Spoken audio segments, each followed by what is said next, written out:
இந்த மாதம் வந்து விஷ்ணுவுக்கு சகஸ்ரநாம அர்ச்சனை செய்தாலோ துளசி அர்ச்சனை செய்தாலோ அத்தனை பெரிய புண்ணிய காலங்கள் அப்படி. அதனால்தான் விஷ்ணுவினுடைய அவதாரமாகப்பட்ட ஹரிஹரசுதன் ஐயப்பனுக்கு கார்த்திகை மாதம் மாலை அணிந்து கார்த்திகை மாதம் 1ஆம் தேதி மாலை அணிந்திருப்பான். சிவபெருமான் அர்த்தநாரீஸ்வரராக பாதி பெண் பாதி ஆண் உருவமாக ஒரு 3 நிமிடம் மட்டும் தரிசனம் தருவார் இன்றைய தினம். இந்த அர்த்தநாரீஸ்வரர் உருவத்தை தரிசனம் கிடைத்த பின்புதான் நீங்கள் விளக்கேற்றணும். எல்லாரும் இந்த விளக்கேற்றுவதில் ஒரு ப்ரொசீஜர் இருக்கு. என்ன ப்ரொசீஜர்னா, யாரா இருந்தாலும் மண் விளக்கு தான் ஏற்றணும். அது எப்பேற்பட்ட பணக்காரரா இருந்தாலும் சரி மண் விளக்கு தான் ஏற்றணும். அது ஏன்னா முதல்ல கோலத்துல ஏற்றணும், கோலத்திலிருந்து அதுக்கப்புறம் நேரா சுவாமி ரூமுக்கு ஏற்றணும், அதுக்கப்புறம் தான் மற்ற ரூம்களை ஏற்றணும். திருவண்ணாமலையில வந்து பெரிய தீபம் ஏற்றுவதை போலவே சீர்காழியில் இருந்திருக்கிறது. 6 தமிழ்நாட்டுல 6 பெரிய இடங்கள்ல இந்த மாதிரியான கான்செப்ட்ஸ் இருந்தது. அந்த தீபம் பேரு கண்டா தீபம். இங்கிருந்து வந்ததுதான் தீபாவளி. இது நிறைய பேருக்கு தெரியாது. தீப ஆவலி தான் தீபாவளி. தீபங்களை, ஆவலினா வரிசை சமஸ்கிருதத்துல, தீபங்களை வரிசையாக அடுக்கி வைக்கும் ஒரு பண்டிகையிலிருந்து வந்ததுதான் தீபாவளி. ஆனா தீபாவளி வேட்டு வைக்கிற விடியா பண்டிகையா மாறிடுச்சு. இப்ப காசிக்கு போனா முக்தி, கங்கையில குளிச்சா முக்தி, திருவண்ணாமலையை நினைச்சாலே முக்திமா.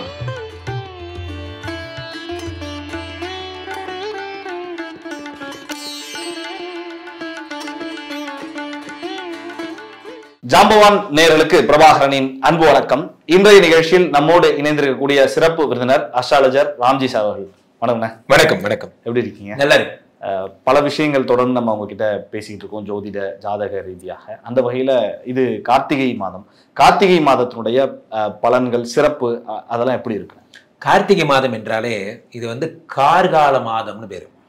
இது வந்து இந்த கார்த்திகை மாதத்துல இருக்கிற பெரிய சிறப்பே 3 தெய்வங்களுக்கு இந்த மாதம் வந்து ரொம்ப உகந்த மாதமாக கருதப்படுகிறது. அவ்வகையிலே முதல் தெய்வமாக நம்ம வந்து முருகப்பெருமானை நம்ம வந்து சொல்றோம். முருகப்பெருமானுக்கு 2 நட்சத்திரங்கள் ரொம்ப ஃபேமஸ். ஒன்று வந்து பார்த்தீங்கன்னா வைகாசி விசாகம், வைகாசி மாதம் வரக்கூடிய விசாக நட்சத்திரத்தில் முருகப்பெருமான் அவதரித்தார்னு சொல்லுவாங்க, வைகாசி விசாகம். அதுக்கு அடுத்தது வரக்கூடிய இந்த கார்த்திகை பௌர்ணமி, இந்த கார்த்திகை மாதம் கார்த்திகை நட்சத்திரம், இந்த கிருத்திகா நட்சத்திரத்தில் வந்து முருகப்பெருமான் வந்து சிவபெருமானுடைய நெற்றிக்கண்ணிலிருந்து அந்த பொய்கையிலே கார்த்திகை பெண்களால் வளர்த்தெடுக்கப்பட்டவர் முருகப்பெருமான். அதனால தான் 6 முகம் முருகப்பெருமானுக்கு அப்படின்லாம் சொல்லுவாங்க. ஸோ இந்த கார்த்திகை, இந்த கிருத்திகா நட்சத்திரம்னு பேர். சமஸ்கிருதத்தில் கிருத்திகை அப்படிங்கிறத தமிழில் கார்த்திகை அப்படின்னு நம்ம சொல்கிறோம்.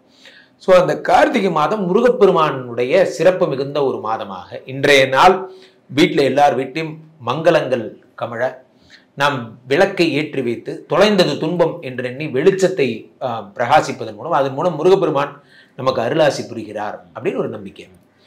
அதே மாதிரி இது ஒரு பக்கம் இந்த முருகனுடைய சாப்டர்ஸ். அதுக்காக தான் நம்ம வந்து கார்த்திகை மாதம் எல்லாம் முருகா முருகா முருகா முருகா முருகன் நம்பி தான் நம்ம டெய்லி வந்து விளக்குகள் ஏற்றுறோம். இதெல்லாம் ஒரு பக்கம் கார்த்திகை மாதம் விஷ்ணுவனுடைய மாதமாக கருதப்படுகிறது. ஏன் அப்படின்னா அடிமுடி காணாத அண்ணாமலைக்கு தான் இந்த மாதம் வந்து சிறப்பு. எப்படின்னா அண்ணாமலைக்கு சிறப்புன்னா அப்புறம் விஷ்ணு பத்தி சொன்னீங்களே, சிவபெருமான் ஒரு முறை என்ன நினைக்கிறாருன்னா தன்னுடைய அடிமுடியை காண சொல்லி பிரம்மாவுக்கும் விஷ்ணுவுக்கும் சொல்லுகிறார் என்பது புராணம். இப்போ பிரம்மா என்ன பண்றார், தலையை முடியை காண செல்லுகிறார், விஷ்ணு பெருமான் அடியை காண செல்லுகிறார் கீழே. அப்போ அடியை காண செல்ற விஷ்ணு பெருமானுக்கு அவரால் பார்க்க முடியல, முடியையும் இவரால் பார்க்க முடியல.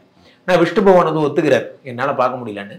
ஆனால் பிரம்மா வந்து பார்த்துட்டேன்னு போய் சொல்றாரு. அதுக்கு வந்து தாழம்பூ சாட்சின்னு சொல்லுவாங்க. அதனால சிவபெருமான் பிரம்மாவுக்கு இங்கே வந்து கோயில் இருக்கக்கூடாதுன்னு சபிச்சிட்டாருலாம் சொல்லுவாங்க. இதெல்லாம் அப்போ இந்த விஷ்ணு பகவானுக்கு சிறப்பான மாதமாக இந்த கார்த்திகை திருநாள் அமைந்திருக்கிறது. இந்த கார்த்திகை திருமாதம் விஷ்ணுவிற்கு இந்த மாதம் முழுவதும் நீங்கள் ஒரு துளசியேனும் நீங்கள் சாற்றி, துளசி மாலை சாற்றி வழிபட சிறப்பு. இது சொல்லப்படாத தகவல்னு சொல்லக்கூடியது இந்த தகவல் தான். பஞ்சாட்சர தீபம் என்று வைஷ்ணவர்களும் இதை வணங்குகிறார்கள். ஆனா அந்த பஞ்சாட்சர தீபம் இங்க ப்ரமோட் ஆகவே இல்லை.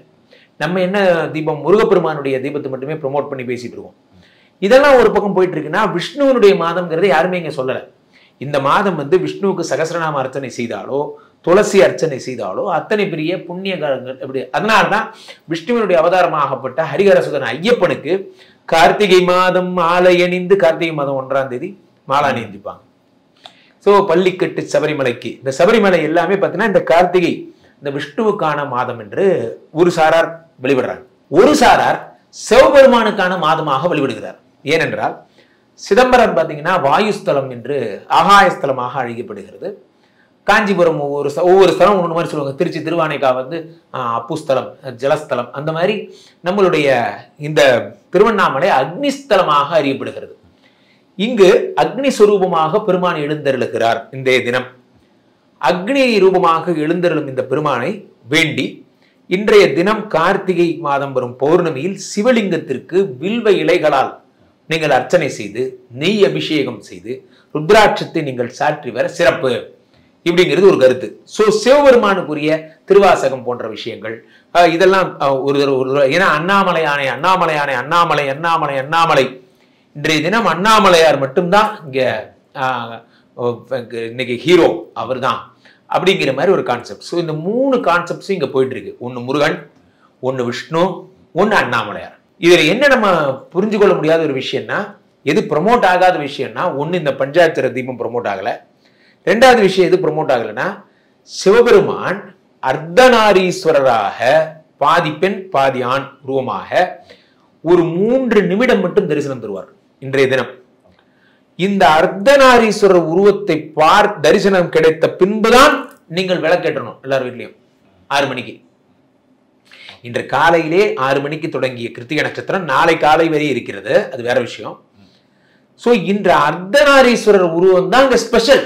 ஆனா இது ஏன் யாருமே கண்டுக்கலன்னு தெரியல. அந்த அர்த்தநாரீஸ்வரராக சிவபெருமான் விளங்குவது எந்த மீடியாவும் நம்ம எடுத்து சொல்றது இல்லை. நம்ம வந்து சொல்லுவதெல்லாம் கார்த்திகை மாதம் விளக்கேற்றுறோம், கார்த்திகை மாதம் விளக்கேற்றுறோம். ஓகே, கார்த்திகை மாதம் விளக்கேற்றுறோம். அதுக்கு பின்னாடி எத்தனை கான்செப்ட்ஸ் இருக்கு. ஆணும் பெண்ணும் சமம்ங்கிற கான்செப்ட் இருக்கு. இந்த இடத்துல வந்து முருகப்பெருமான் கார்த்திகை மாதம் இந்த மாதிரி பிறந்தாருங்கிற கான்செப்ட் இருக்கு. இது எல்லாத்தையும் இந்த மாதம் விஷ்ணுவுக்கான மாதம். அப்போ விஷ்ணுவுக்கான, முருகனுக்கான, சிவபெருமானுக்கான ஒரு மாதமாக இந்த மாதம் அறியப்படுகிறது. வீட்டுக்குள்ள எந்த மாதிரியான வழிபாட்டு முறைகள் இருக்குன்னா, நீங்க சொல்ற மாதிரி நீங்க விளக்கேற்றுறது அப்படிதான் நம்ம காலகாலமாக பார்த்துக்கிட்டு இருக்கோம். அது மட்டும் தானே, இல்லை வேற எப்படிலாம் வழிபடலாம்? இது வழிபடுறது பார்த்தீங்கன்னா, காலையில நீங்க 6:45க்கெல்லாம் இன்னைக்கு வந்து விரதத்தை நீங்க மேற்கொண்டீங்க, கிருத்திகை நட்சத்திரத்தன்னைக்கு விரதத்தை மேற்கொண்டீங்கன்னா பெருசா எதுவும் சாப்பிடாம, அதாவது நோயாளிகளுக்கு நான் சொல்றேன், முதல்ல நீங்க அடிப்படை உணவுகளா சும்மா உப்பு போடாத டிஃபன் மாதிரி ஏதாவது சாப்பிட்டுட்டு வயிற்ற பெரும்பாலும் வயிறு நிறைய சாப்பிடாம வயிற்றை எம்டி போட்டு அந்த மாதிரி இருக்குது. கொஞ்சம் பலசாலிக்கு நல்ல நார்மலா இருக்கிறவங்க நீங்க பால் பழம் மட்டுமே சாப்பிட்டு விரதம் இருக்கிறதே சிறப்பு. கார்த்திகை மாதம் விரதம் சாயந்தரம் வரைக்கும் விரதம் இருக்கணும். சாயந்தரம் நீங்க வந்து திருவண்ணாமலையில நீங்க விளக்கேற்றி முடிச்சாச்சு, அந்த பரணி தீபம் இன்னைக்கு ஏற்றப்படும். பரணி தீபம் முடிச்சதுக்கு அப்புறம் அர்த்தநாரீஸ்வரருடைய உருவ தரிசனம், சுரூப தரிசனம், விஸ்வரூப தரிசனம் கிடைச்சாச்சுன்னு தெரிஞ்ச அடுத்த செகண்ட் நீங்க விளக்கேற்றலாம். இந்த விளக்கேற்றுவதில் ஒரு ப்ரொசீஜர் இருக்கு. என்ன ப்ரொசீஜர்னா, யாரா இருந்தாலும் மண் விளக்கு தான் ஏற்றணும். அது எப்பேற்பட்ட பணக்காரராக இருந்தாலும் சரி, மண் விளக்கு தான் ஏற்றணும். அது ஏன்னா மண் விளக்கு தான் அந்த சனியினுடைய சுரூபம். மண் விளக்கு ஏற்றும் போது விஷ்ணுவுக்கு ரொம்ப பிரீத்தி. மண் விளக்கு தான் ஏற்றணும். அது எளிமையின் அடையாளம் கூட. ஸோ மண் அப்படிங்கிறது இந்த உடல் அப்படிங்கிறத, இந்த உடல்ங்கிறது மண், அதுல இந்த உயிர்ங்கிறது எண்ணெய். அந்த எண்ணெய் தீர்ந்து போச்சுன்னா நம்ம போயிடுவோம். இந்த உயிர்ங்கிறது எண்ணெய், இந்த ஜோதிங்கிறது ஆத்மா. இப்படி நம்ம கருதி கொண்டு அந்த விளக்கை ஏற்றணும். இதாக பின்னாடி இருக்கிற தாத்பரியம். இந்த ஆன்ம ஒளி பெருகும் பொழுது இருள் அகலுகிறது. உடலும் உயிரும் இருந்தும் ஆன்ம ஒளி இல்லாத ஒரு விளக்கு வேஸ்ட். ஒரு விளக்குனா எரியணும், எரியாத விளக்கு எதுக்கு? ஸோ அந்த ஆன்ம ஒளி தான். அப்ப அந்த ஆன்ம ஒளியை அருப்பெருஞ்சோதி கான்செப்ட் தான் இதெல்லாம். ஸோ இந்த விளக்கை வந்து ஒரு செம்பருத்தி இலையோ அல்லது வந்து நீங்க ஒரு வேற ஏதாவது இலைகள், நம்ம வந்து நம்ம வந்து பாதாம் இலை சொல்லுவாங்க, பாதாம் இலையோ அல்லது வாழை இலையவே துண்டு துண்டா கட் பண்ணி சின்ன சின்ன இலையா வச்சுக்கிட்டோ, ஏதோ ஒரு இலையை அதுக்கு கீழே வச்சு, அல்லது நம்ம வந்து தாமரை இலை சொல்லுவோம், அந்த மாதிரி இலையோ ஒரு இலையை வச்சு அதுக்கு மேலே தான் விளக்கு வைக்கணும். இது பேசிக் கான்செப்ட். அதுல பஞ்சு நூல் திரி தான் போடணும் அந்த இலையில, அந்த இதுல விளக்குல. நமக்கு பெருமை இருக்குங்கிறதுக்காக வேற எதுவும் திரியெல்லாம் போடக்கூடாது. பஞ்சு நூல் தான். அதுல பெரும்பாலும் நல்லெண்ணெய் தான் ஏற்றணும். நல்லெண்ணெய் சனிக்குரிய பிரீத்தி. சில பேர் என்ன பண்றாங்க, 5 எண்ணெயை கூட்டா பண்ணி அப்படி ஏத்துறேன் இப்படி ஏத்துறேன். ஓகே, அது உங்க இஷ்டம். ஆனா சாஸ்திரம் சொல்வது நல்லெண்ணெய் விளக்கு ஏற்றணும். ஒரே ஒரு தீபமாவது நெய் விளக்கு ஏற்றணும்னு சாஸ்திரம் சொல்லும். ஒரு தீபம் ஏற்றினா போதும். சுவாமி முன்னாடி வச்சிருக்கிற ஒரு தீபமாவது நெய் விளக்காக ஏற்ற வேண்டும். மற்ற தீபங்கள் எல்லாத்தையும் நெய் விளக்கு ஏற்றினா சிறப்பு. அவ்வளவு வசதி யாருக்கு இருக்காது. அதனால ஒரு விளக்காவது நீங்க நெய் விளக்கு ஏற்றணும், சுவாமி ரூம்ல இருக்கணும் அப்படிங்கிறது கான்செப்ட். ஸோ இதுதான் விளக்கோட கான்செப்ட். அதுல பஞ்சு திரி சொல்லிட்டேன், மண் விளக்கு சொல்லிட்டேன், நல்லெண்ணெய் சொல்லிட்டேன். இதுல விளக்கை எப்படி ஏற்ற வேண்டும் அப்படிங்கிறது ஒண்ணு இருக்கு. ஒரு முறை இருக்கு. ஆமா, அது அந்த முறை என்ன முறைனா அது வரிசைன்னு சொல்லுவாங்க. எப்படின்னா வாசற்படி கோலத்திலிருந்து நீங்கள் வர வேண்டும். முதல்ல கோலத்துல ஏத்தணும், கோலத்திலிருந்து அதுக்கப்புறம் நேரா சுவாமி ரூமுக்கு ஏத்தணும், அதுக்கப்புறம் தான் மற்ற ரூம்களை ஏத்தணும். கோலத்துல தான் ஃபர்ஸ்ட் விளக்கேற்ற ஸ்டார்ட் பண்ணணும். இது ப்ரொசீஜர். வாசல்ல இருந்து லட்சுமியை உள்ள வர வைக்கிறதுக்கான ப்ரொசீஜர் தான் இது. அந்த வாசல்ல இருக்கக்கூடிய கோலத்துல எத்தனை விளக்கு ஏத்தணும் ஒரு கான்செப்ட் இருக்கு. ஃபார் எக்ஸாம்பிள், ஒரு வீடு இருக்கு அப்படின்னா அந்த வீட்டுல இருக்கிற பரண், தூண், ஜன்னல் இது எல்லாத்தையும் சேர்த்து மொத்தமா பிரபாக மொத்தமா 27 நட்சத்திரம் ஏத்திக்கணும். ஓகே, இதான் கணக்கு. 27 நட்சத்திரத்துக்கும் 27 விளக்கு ஏத்தணும். 27 விளக்கு கட்டாயம் ஏத்தணும், எல்லாரும் ஏத்தணும். அது எவ்வளவு பெரிய ஏழையா இருந்தாலும் 27 நட்சத்திரத்துக்கும் 27 விளக்கு ஏத்தணும். இது பேசிக். நான் சொல்றது ரொம்ப சிம்பிள். இதை நீங்க இன்டு 2 போட்டே போங்க, அது உங்க சாமர்த்தியம். 27 × 2 54, 54 × 2 108 × 2 நம்ம விருப்பம் சாமர்த்தியம் எவ்வளவு வேணா ஏத்திக்கலாம். ஆனா வரிசை 27 தான், மினிமம் 27 இருக்கணும். அந்த 27 என்ன கணக்குன்னா உங்களுடைய ஜன்னல், தூண் இதெல்லாம் சேர்த்து நீங்க ஏத்துற விளக்கோட கவுண்ட் மொத்தம் 6 இருக்கணும். 6 விளக்கு ஏத்திருக்கணும். வாசல் கோலத்துல நடுவுல குத்து விளக்கு வச்சு அதை சுத்தி 5 விளக்கு ஏத்தணும். 6 5. அதுக்கப்புறம் படிக்கட்டு, நீங்க ஒரு 2 படிக்கட்டு வச்சிருக்கீங்க, மினிமம் 2 படிக்கட்டாவது எல்லாரும் வீட்லயும் இருக்கும். அல்லது ஒரு 3-4 படிக்கட்டு இருந்ததுன்னா 1 1 1 1 அந்த மாதிரி. சோ 4 விளக்குகள் படிக்கட்டுல ஏத்தணும். 6 பரன்லையும் ஜன்னல்லையும், 5 கோலத்துல, 4 படிக்கட்டுல. படிக்கட்டு முடிஞ்சதுக்கு அப்புறம் உள்ள போனீங்க அப்படின்னா சாமி ரூம்ல உங்களுடைய அதுக்கு அடுத்த வரிசையாவே வரேன். 6, அடுத்த கோலத்துல 5, அடுத்த படிக்கட்டுல 4, வீட்டின் பின்புறம் 3. வீட்டின் பின்புறம் உங்க கிணத்தடி இருக்கு, உங்களுக்கு துளசி மாடம் இருக்கு. வீட்டு நான் பிளாட் வீடு வச்சிருக்கேன்னா வீட்டு பின்னாடி ஒரு பால்கனி, நீங்க பெட்ரூம் பால்கனி, இன்னொரு பால்கனி இருந்தது அப்படின்னா அதை வீட்டின் பின்புறமாக கருதி கொண்டு நீங்க அங்க கூட வச்சுக்கலாம். அந்த மாதிரி அந்த வீட்டின் பின்புறம் 3 விளக்குகள் ஏற்ற வேண்டும். ஸோ 6 5 4 3. அதுக்கப்புறம் மீதி இருக்கிறத ஹால்ல 2, சமையல் ரூம்ல 2, பூஜை ரூம்ல 2, மொத்தமா எல்லாம் சேர்த்து 27 வர்ற மாதிரி நீங்க பண்ணணும். இது இல்லாம யம தீபம்னு சொல்லி ஒண்ணு ஏத்தணும் வீட்டுக்கு வெளியே.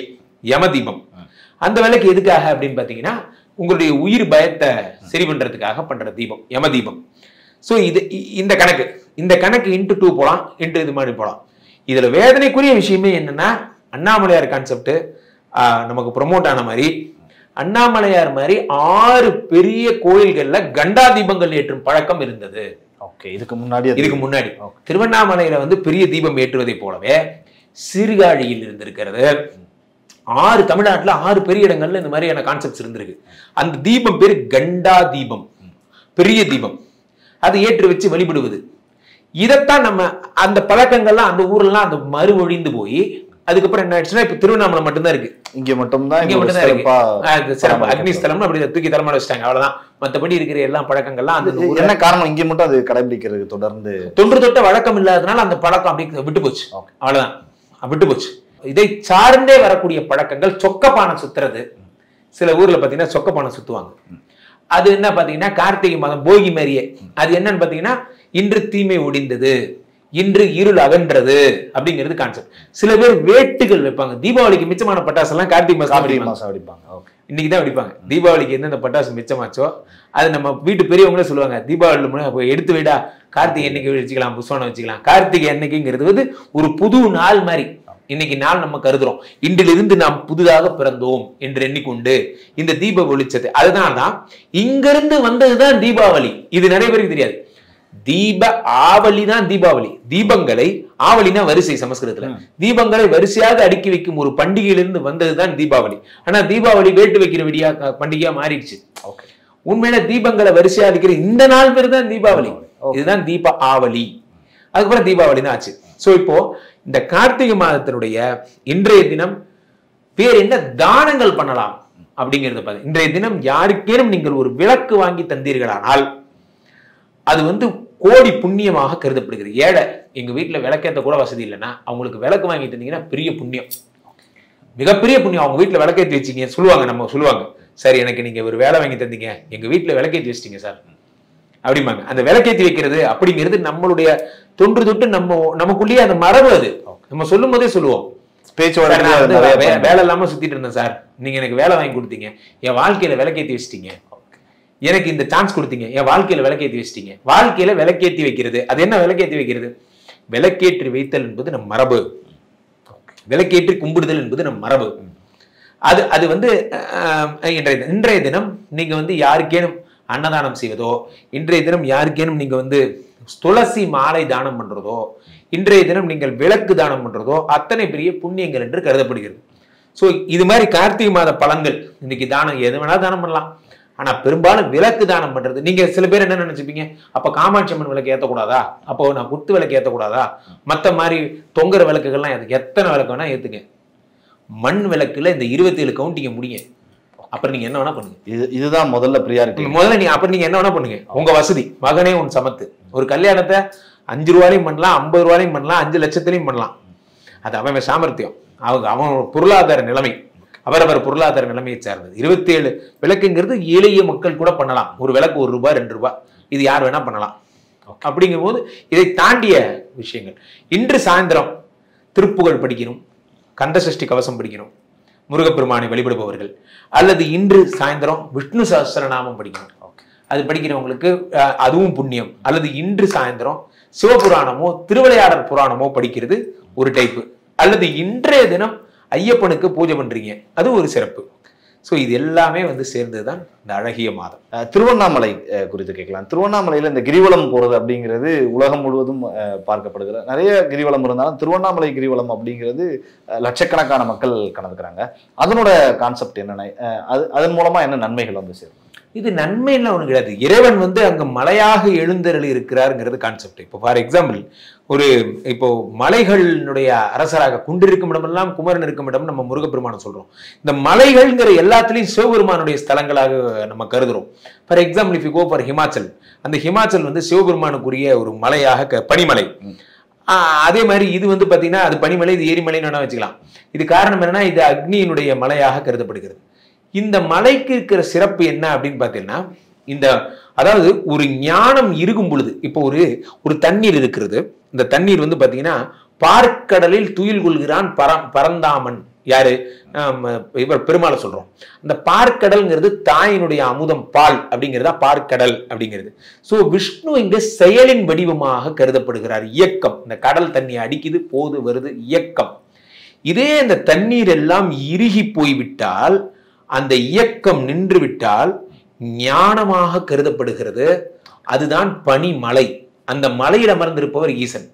சோ எது ஒன்றினுடைய இறுக்கமோ அதுதான் ஞானம், அலைபாயும் மனதின் நிலைப்பாடு. இப்போ இந்த மண்ணினுடைய ஒரு அகண்ட சாம்ராஜ்யத்தை ஒரு நிலையாக ஒரு மலையாக செய்தால் அது அண்ணாமலை. சோ இந்த அண்ணாமலை அப்படிங்கிற ஸ்தலத்துல வந்து சிவபெருமான் மலையாக எழுந்தருளி இருக்கிறார் அப்படின்னு நம்ம நம்புறோம். இதுன்னு கிடையாது. ஹிமாச்சலும் அதே மாதிரி கான்செப்ட் தான், நீங்க கைலாசமும் அதே கான்செப்ட் தான். எங்க எல்லா இடத்துலயும் சிவபெருமான் மலையில தான் இருப்பார். அந்த மலை என்ன கான்செப்ட்னு பாத்தீங்கன்னா, அவர் வந்து ஞானமாக எழுந்தருளி இருக்கிறார். எதுக்கு இந்த பணியை சொன்னா, அந்த மாதிரி இது அக்னிஸ்தலமாக. இதே மற்ற இடங்கள்லாம் சிவபெருமான் அப்புஸ்தலமாகட்டும், அல்லது நீர்ஸ்தலமாகட்டும், அல்லது தில்லையில வந்து பாத்தீங்கன்னா ஆகாயஸ்தலமாகட்டும், இதுல ஒன்னொன்று ஒவ்வொரு வடிவா இருக்கிறார். ஆனா இங்க வந்து நினைத்தாலே முக்திங்கிற ஸ்தலமாக இந்த இடத்துல எழுந்தருளி இருக்கிறார். இந்த திருவண்ணாமலையில, திருவண்ணாமலை அப்படிங்கிறது நினைத்தாலே முக்தி. இப்ப காசிக்கு போனா முக்தி, கங்கையில குளிச்சா முக்தி, திருவண்ணாமலையை நினைச்சாலே முக்திம்பாங்க. சோ இந்த இடத்துல இந்த பிளெஸிங் உண்டு. இதற்கு பதிலே கிடையாது. இதுக்கு ஏன் வந்து பிளெஸிங் உண்டு அப்படிங்கிறது. சோ பௌர்ணமி மாதம் வந்து பாத்தீங்கன்னா சந்திரனுடைய அனுகிரகம் இந்த மலை மீது பட்டு, இங்க இருக்கிற சித்தர்கள், இங்க இருக்கிற ஞான யோகிகள், இவர்களுடைய தரிசனங்கள் இந்த இடத்துல அவங்களுடைய வைப்ரேஷன், அவங்க தபஸ் பண்ற அந்த வைப்ரேஷன் ஃபுல்லா அந்த மலை முழுவதும் நிறைந்திருப்பதாக ஐதீகம். சோ அந்த கிரிவலம் செல்லும் பொழுது அவர்களுடைய சுவாச காற்று, அவர்களுடைய அந்த வைப்ரேஷன் உங்க உடம்புல போகும் பொழுது, பூர்ண சந்திர ஒளியினுடைய அனுகிரகம் கிடைக்கும் பொழுது நீங்கள் ஞானத்தை உணர்கிறீர்கள். அவ்வளவுதான், சிம்பிள். கிரிவலம் போறதுனால என்ன கிடைக்கும் அப்படின்னா ஒரு ஞான மார்க்கத்திற்கான வழி. ஆனா கிரிவலத்தையே நம்ம வந்து குபேர வளமாக்கிட்டோம், கிரிவலத்தையே நம்ம வந்து பணத்துக்கான கண்டென்ட் ஆக்கிட்டோம். பணத்துக்கும் கிரிவலத்துக்கும் எந்த சம்பந்தமும் கிடையாது. கிரிவலத்துக்கும் பரிகாரத்துக்கும் எந்த சம்பந்தமும் கிடையாது. கிரிவலம் என்பது பியூர் ஞான பாதை, ஞானத்தை நோக்கிய பாதை. சதுரகிரி எடுத்துக்கிட்டீங்கன்னா அப்படிதான். சதுரகிரி மலை மேல இருக்கிற விஷயங்களும், அங்க இருக்கிற ஹோமங்கள், அங்க இருக்கிற சிவபெருமான் ஆகட்டும், எல்லாருமே வந்து பார்த்தீங்கன்னா இந்த மலை விரும்பிகளாக இருப்பார். அது என்ன காரணம்னு பார்த்தீங்கன்னா, அந்த மலையாக எழுந்துற மலடா அப்படிங்கிறது அசைக்க முடியாது. அதான் சிவபெருமானுடைய தாத்பரியமே அதுதான். அசைவற்ற நிலை, அசைச்சுப்பார் தொட்டுப்பார் அப்படிங்கிறது தான் சிவபெருமானுடைய நிலை. அதனால இந்த திருவண்ணாமலையை சுற்றி வரும் பொழுது சித்தர்களுடைய அருளும் சேர்ந்து கிடைப்பதனால டபுள் டமாக்கா, டபுள் பெனிஃபிட். அதனால நம்ம கிரிவலம் பண்றோம்.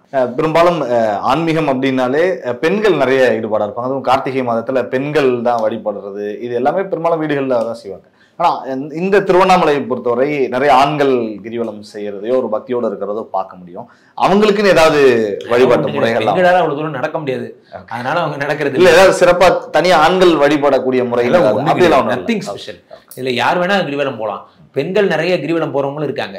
இத்தனை கிலோமீட்டர் நடக்கக்கூடிய தெம்பு இருக்காது. பெரும்பாலும் பார்த்தீங்கன்னா அவங்களுடைய பிரெக்னன்சி பீரியடுக்கு அப்புறம், ஆஃப்டர் அவங்களுடைய குழந்தை பிறந்ததுக்கு அப்புறம் அவங்களுடைய ஸ்டாமினா பெருமளவு குறைந்து விடுகிறது. அதனால அவங்க பெருசா நடக்கிறது இல்லை. ஆண்கள்னா அவங்க இவ்வளவு பெரிய 16 கிலோமீட்டர் 17 கிலோமீட்டர் அவங்க நடக்க முடியுங்கிறதுனால ஆண்கள் பெரும்பாலும் வழிபாட்டு முறையிலேயே கேட்கிறேன். பெண்கள் வந்து விளக்கேற்றணும் அந்த மாதிரி இருக்குல்ல, அந்த மாதிரி ஆண்கள் ஏதாவது வீட்டுல செய்யணும் அந்த மாதிரி? ஆண்களுக்கு இந்த டிபார்ட்மெண்ட்டுக்கு சம்பந்தமே கிடையாது. விளக்கேற்றுதல் பியூர்லி பெண்களுக்கு மட்டும்தான். இது வந்து இந்த ஸ்தானத்தை நம்ம இந்து மதம் ஏன் வந்து கொடுத்துருக்கு அப்படின்னா, இந்த ஸ்தானம் விளக்கேற்றுவதில் தொடங்கி ஒரு என்ன ஃபங்க்ஷன் வேணா எடுத்துக்கங்க, ஏதோ ஒரு பெரிய ஒரு அபிஷியலான ஒரு கவர்மெண்ட் ஃபங்க்ஷன்ஸா கூட இருக்கட்டும், அது என்ன ஃபங்க்ஷன் வேணா இருக்கட்டும், அதுல முதல்ல அந்த குத்து விளக்கு ஏற்றுறது லைட்டிங் பை அப்படின்னு சொல்லிட்டு ஒரு பெண் வந்து ஏற்றுவாங்க. அது ஏன்னா நமது பாரத நாட்டை நம் இந்திய தாய் என்று அழைக்கிறோம், தமிழ் அன்னையை தமிழ் தாய் என்று வழங்குகிறோம். கங்கா, யமுனா, சரஸ்வதி, சிந்து, காவேரி என்று நதிகளை கூட பெண்கள் பெயரால், பெண்கள் இல்லாம நம்மளால இயங்க முடியாது. பெண்களை மட்டுமே இதற்காக அனுமதித்திருக்கோம். அவ்வகையில விளக்கேற்றுறதை நீங்க என்னதான் கண்டென்ட் பண்ணாலும் ஆண்களுக்கு விளக்கேற்றுவது ஒரு பெரிய அது அவங்களுக்குரிய அனுஷ்டானமாக சொல்லலை. ஒரு பெண் துவங்கி வைக்கிறது பெண்ணா தான் இருக்கணும். ஹோமம் பண்ணும்போது கூட ஹோம அக்னியை பெண்கள் தான் கொண்டு வருவாங்க. அவர்கள் கொடுக்கும் அக்னியை வச்சு ஆண்கள் ஹோமம் பண்ணணும். ஆனா நம்ம தவறாக எப்படி ப்ரமோட் ஆகுதுன்னா, பெண்கள் ஹோமம் பண்ணக்கூடாதுன்னு சொல்றாங்க அப்படின்னு ப்ரமோட் ஆகுது. அவங்க ஹோமம் பண்ண அவசியமே கிடையாது. அவங்க ஜஸ்ட் ஓகே பண்ணலாம்னு அனுமதி கொடுத்தா போதும். பெண்கள் இந்த நாட்டில் ராணிகள், ஆண்கள் சேவகர்கள், இதுதான் கான்செப்ட். பெண்கள் அக்னி கொடுத்துட்டு ஆரம்பி, யாகம் பண்ணதுக்கு நான் தயார், சம்மதம் அப்படின்னு சொன்னாதான் இங்க யாகமே பண்ண முடியும். ஒண்ணு இல்ல, சிம்பிள். இப்ப கணவனை இழந்த பெண்கள் வந்து நம்ம வந்து கைம்பெண்கள்னு சொல்றோம். மனைவியை இழந்த ஆண்களுக்கு ஹோம கர்மாக்களோ யாக கர்மாக்களோ பண்றதுக்கு அருகதை இல்லைன்னு சொல்லுது சாஸ்திரம். பெண்களுக்கு அவ்வளோ வெயிட்டேஜ் கொடுக்குறாங்க. அப்போ பெண்கள் தான் வந்து விளக்கேற்றி வைக்கணும், பெண்கள் தான் அக்னி எடுத்துட்டு வீட்டுக்குள்ள வரணும், பெண்கள் தான் ஒரு இப்போ சில சம்பிரதாயங்க வீடுகள்லாம் பார்த்தீங்கன்னா ஒரு அரிசி குடம் நிறைய எடுத்துட்டு வருவாங்க, தடிக்கி விட்டு அப்படி கொட்டுவாங்க. திருமணமான அது எல்லா கான்செப்டும் பெண்களுக்கு தான். காரணம் என்னன்னா, மகாலட்சுமியாக நாம் பெண்களை பார்க்கிறோம். சுவாமி விவேகானந்தருடைய அழகான ஒரு இதோட நரேட் பண்ணலாம். என்ன அப்படின்னு பார்த்தீங்கன்னா, விவேகானந்தர் ஒரு நாள் இங்கிலாந்து சென்ற பொழுது அங்க இருக்கிற ஒரு சராசரி ஆள் கேட்டிருக்காரு, உங்கள் நாட்டில் ஏன் வந்து பெண்கள் வந்து ஆண்களுக்கு கை கொடுப்பதில்லை என்று, உங்கள் நாட்டு ராணிக்கு நீங்கள் கை கொடுக்க முடியுமா என்று கேட்டபோது, அவர்கள் ராணி, அவர்களுக்கு எப்படி நான் கை கொடுப்பேன் என்று அவர் சாமானியர் சொன்னாராம். எங்கள் நாட்டில் இருக்கும் ஒவ்வொரு பெண்ணும் எங்கள் நாட்டு ராணிதான், அதனால் நாங்கள் கை கொடுப்பதில்லைன்னு சொன்னாராம். அந்த மாதிரி நம்ம ஊர்ல அவங்க எல்லாம் பெரிய ஆட்களா பாக்குறோம். அதனால நம்ம விளக்கேற்றுற உரிமை அவங்களுக்கு தான். மற்றபடி விளக்கேற்றி வைக்கிறதுனால எந்த அனுஷ்டானமும் கிடையாது. சமீபத்துல திருவண்ணாமலை இந்த மழை பாதிப்புல மலை அடிவாரத்தில் இருக்கிற ஒரு 7 உயிர்கள் பாதிப்பு வருது. அது கரெக்டா இந்த கார்த்திகை மாத தொடக்கத்துல நடந்திருக்கு. அது ஏதாவது ஒரு துரதிருஷ்டவசமான சம்பவமா என்று நான் நினைக்கல. அதெல்லாம் ஒண்ணும் கிடையாது. இதெல்லாம் வெற்றுவாதம். இது ஒரு இயற்கை சீற்றம். அது நடந்தது ஒரு கோர விபத்து. அதற்காக நாம் வருந்துகிறோம், அஞ்சலி செலுத்துகிறோம். ஆனால் எதற்கும் சம்பந்தம் இல்லை. இது அப்படியா இருந்தா இந்த பேசிட்டு இருக்கிற இந்த நேரம் அங்க பரண தீபம் ஏற்றப்பட்டு கொண்டிருக்கு. இன்று சாயந்தரம் அரோகரா எனும் இதோட வந்து பாத்தீங்கன்னா நாமம் முழங்க கார்த்திகை விளக்கு ஏற்றப்பட போகிறது. இதில் எதுவும் தடுக்க முடியும். இறைவன் முடிவு செய்து விட்டார், அவ்வளவுதான். கார்த்திகை தீபம் அது குறித்தும் திருவண்ணாமலையினுடைய சிறப்பு குறித்தும் நிறைய தகவல்களை எங்களோடு பகிர்ந்து கொண்டீர்கள். உங்களுக்கு ஜாம்பவான் நேயர்கள் சார்பாகவும் இந்த பிரபாகரன் சார்பாகவும் மனமார்ந்த நன்றிகள். நன்றி.